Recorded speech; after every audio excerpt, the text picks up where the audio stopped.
الوصفة المنقذة لغدا سهل وسريع ومن غير مواعين كتير، وكمان هتكون أوراق مشوية في الفرن بطريقة وتتبيلة تحفة جدا، هتخليلك الفراخ طرية وجوسي وطعمه ما حصلش. اعمليها في العزومات وبهري بيها ضيوفك. تعالوا نبدأ الوصفة ونقول بسم الله الرحمن الرحيم. معايا هنا 5 من الأوراق. أنا دايما بحب في الوصفات دي أحب أشيل الجلد من الفراخ بالشكل ده. الأول هوريكم واحدة بشيل الجلد بتاعها ازاي، بتكون سهلة جدا. بتجيبيها كده من فوق وبعدين بتشيليها لغاية الآخر من عند الدبوس من تحت بالشكل ده. هناخد بقى كل الزيادات دي بالسكينة بقى على الحوض وهشيلها، هقطعها بالسكينة. هشيل كل الدهون دي مش هتسيبها. خلاص عملتهم كلهم. طبعا غسلتها بقى بالدقيق والملح. جبت هنا محلول النقع عبارة عن 3 معالق ملح و3 معالق سكر في ميه كتير بارده، وكمان حطيت نجمه اليانسون وعصير ليمونتين، وحط القشر بتاعهم واي منكهات عندك انت حابه تحطيها زي عيدان قرفه او قرنفل اللي يعجبك حطيه. انا هنا اكتفيت بالملح والسكر والليمون وحبه ونجمه اليانسون.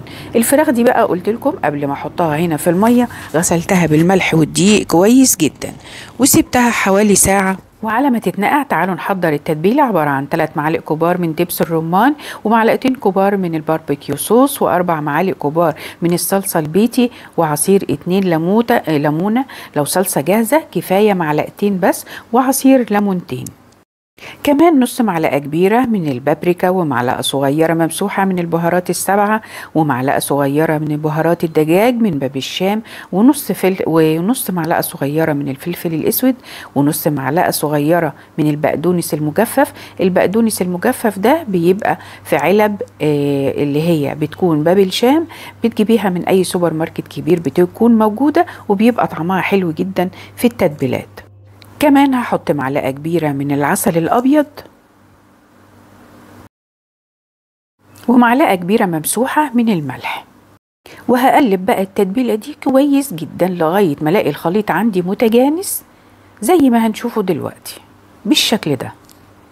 ودي الأوراق بعد ما اتنقعت معايا حوالي ساعة كاملة في مية باردة، ويا ريت لو المية تلاقيتيها دافية من الحنفية تزوديها تلج، عشان ما ينفعش، عشان ما تعملش بكتيريا وانت حطاها في مية دافية. هجيب بقى الأوراق بعد ما اتغسلت، طبعا طلعتها من المية وغسلتها كتير جدا كذا مرة تحت الحنفية، وغيرت ميتها في الطبق كتير لغاية ما بقت عندي زي الفل، واخدة ريحة المنكهات اللي كنت حطاها وريحة الليمون.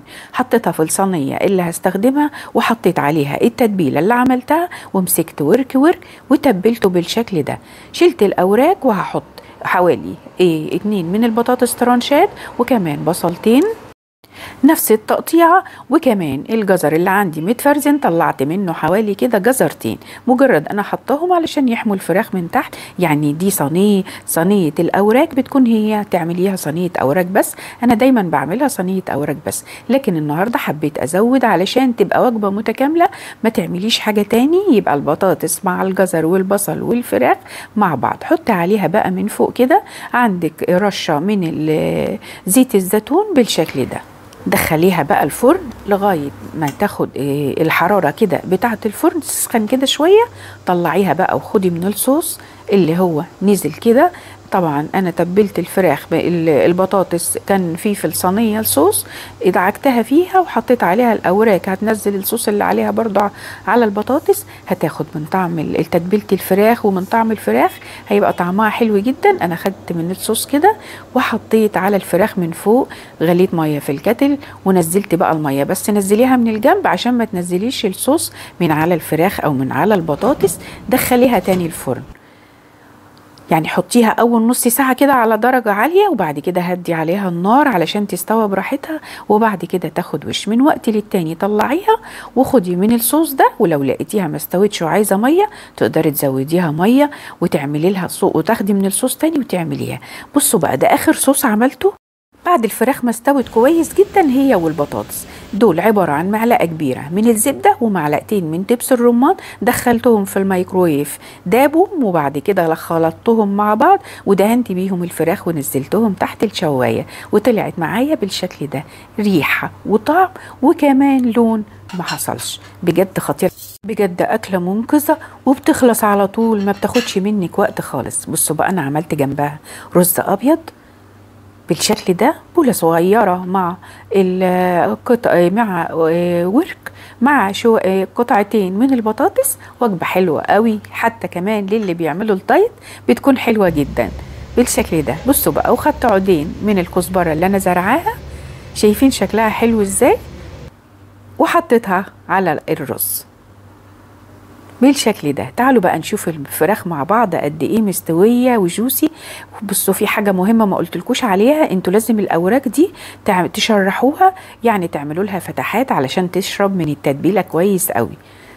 بصوا البطاطس مستويه والجزر وطعم البصل كمان مع من الفراخ والرز، بجد كان طعمهم حلو جدا. عايزاكم تجربوهم، لو عجبتكم الوصفه شاركوها مع اصحابكم، ولو عجبتكم يا ريت لايك وشير وسبسكرايب لسفرة ايدي. اشوفكم على خير ان شاء الله في فيديو جديد. سلام عليكم.